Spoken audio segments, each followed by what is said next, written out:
Assalamualaikum warahmatullahi wabarakatuh. Hi everyone. Today I'd like to explain material about suggestion. Hari ini saya akan membahas materi tentang saran. Materi ini merupakan materi bahasa Inggris wajib kelas 11 semester 1. Kalau di jenjang SMP MTS itu ada di kelas 9 semester 1. Dan juga ada di bahasa Inggris paket C setara SMA MA kelas 11. Sumbernya saya ambilkan dari modul tema 6 bahasa Inggris paket C setara SMA MA kelas 11 dari Kementerian Pendidikan dan Kebudayaan Ditjen PAUD dan Dikmas tahun 2018.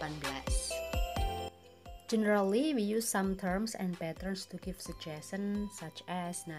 Jadi secara umum kita biasanya menggunakan pola untuk memberikan saran, yaitu dengan menggunakan kata-kata berikut ini, yaitu should, ought to, why not, why don't, how about, what about, let's, dan juga could. Nah, kita akan membahas satu persatu mulai dari yang pertama, yaitu should. Should sendiri itu artinya harus atau seharusnya. Ada beberapa pola, mulai dari yang pertama yaitu untuk positive form atau kalimat positif. Rumusnya itu subjek, kemudian diikuti dengan should, kemudian verb one, kata kerja pertama, objek, kemudian adverb. Adverb ini kata keterangan.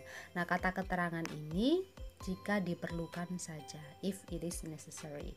Contohnya, you should buy this car, artinya kamu harus membeli mobil ini.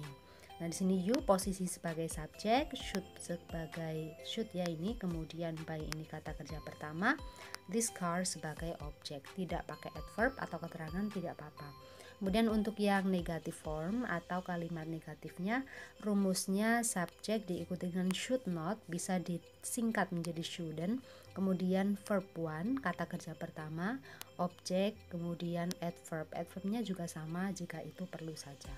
Contohnya, you should not buy this car, artinya kamu seharusnya tidak membeli mobil ini.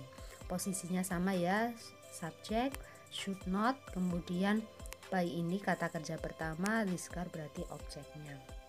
Contoh yang kedua, you shouldn't come to my house every day, artinya kamu seharusnya tidak datang ke rumahku setiap hari.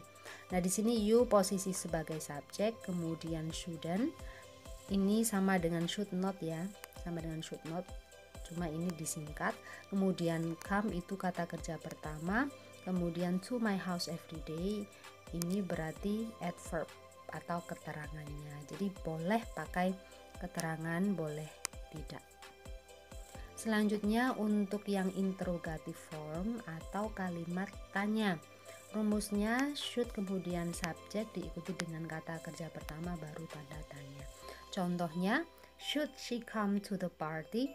Artinya, haruskah dia datang ke pesta? Kalau misalnya jawabannya iya, berarti yes she should. Artinya iya. Nah, di sini setelah yes, she pakai subjeknya, kemudian pertanyaannya pakai should, maka di sini pakai should.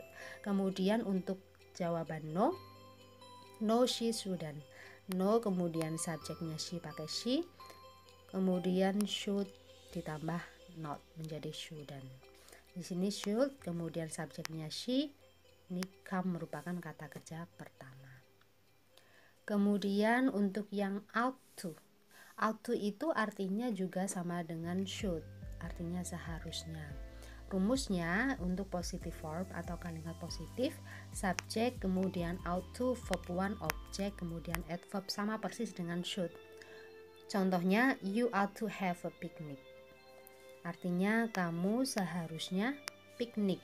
Nah, di sini subjek, ought to, kemudian have kata kerja pertama, piknik merupakan objeknya. Kemudian yang untuk negative form itu rumusnya subjek, kemudian ought not kata kerja pertama, objek, kemudian kata keterangan. Nah, di sini to-nya hilang menjadi ought not saja, baru diikuti kata kerja pertama. Tapi boleh juga setelah ought not itu ditambah itu seperti contoh ini, you ought not to have a picnic, artinya kamu seharusnya tidak piknik gitu ya. Catatan, there is no interrogative form of ought to, jadi tidak ada kalimat tanya, bentuk kalimat tanya dalam ought to. Selanjutnya, why not dan why don't. Why not itu artinya mengapa tidak. Rumusnya setelah why not itu diikuti dengan kata kerja pertama, kemudian objek, baru tanda tanya. Contohnya, why not take a rest? Artinya mengapa tidak istirahat. Nah, ini why not, kemudian take, ini kata kerja pertama. Rest, objeknya. Kemudian why don't? Why don't juga artinya sama, artinya mengapa tidak. Tapi rumusnya di sini setelah why don't itu ada subjek, kemudian kata kerja pertama, kemudian objek. Ada subjeknya di sini. Kalau yang di why not ini langsung kata kerja pertama. Contohnya, why don't we read a book? Artinya mengapa kita tidak membaca buku. Nah, ini why don't we ini subjek, verb one-nya atau kata kerja pertamanya itu read, kemudian a book sebagai objek. Selanjutnya untuk how about dan what about. How about itu rumusnya how about kemudian diikuti kata kerja yang ditambah ing, kemudian objek. How about sendiri itu artinya bagaimana kalau. Contohnya, how about making some cakes? Bagaimana kalau membuat beberapa kue. Nah, ini how about diikuti dengan making. Making ini berasal dari kata make.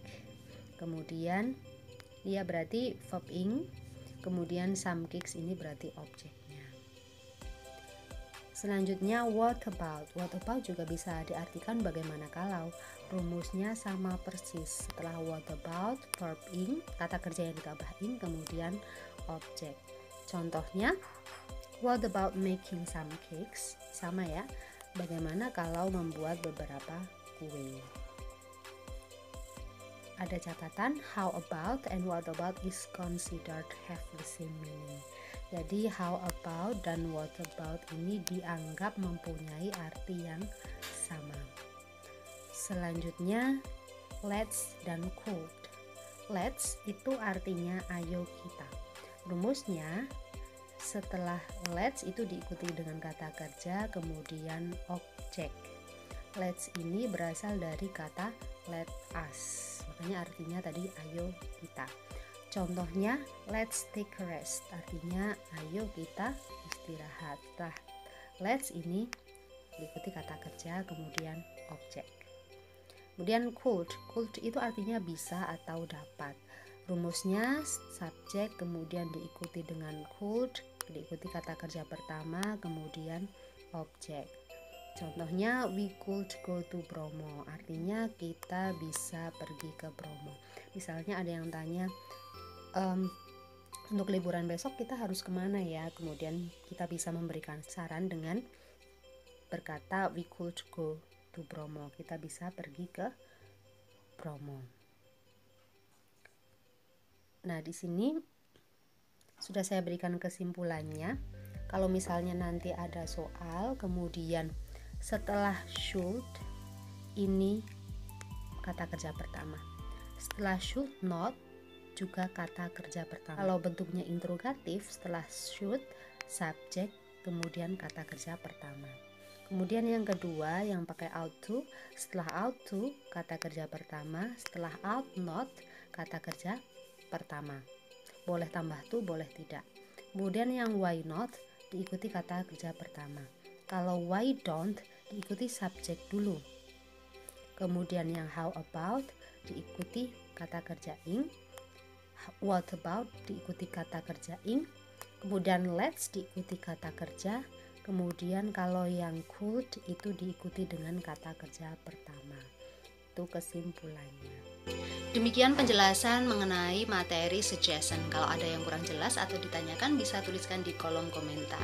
Sekian untuk kali ini. Thanks for watching and see you.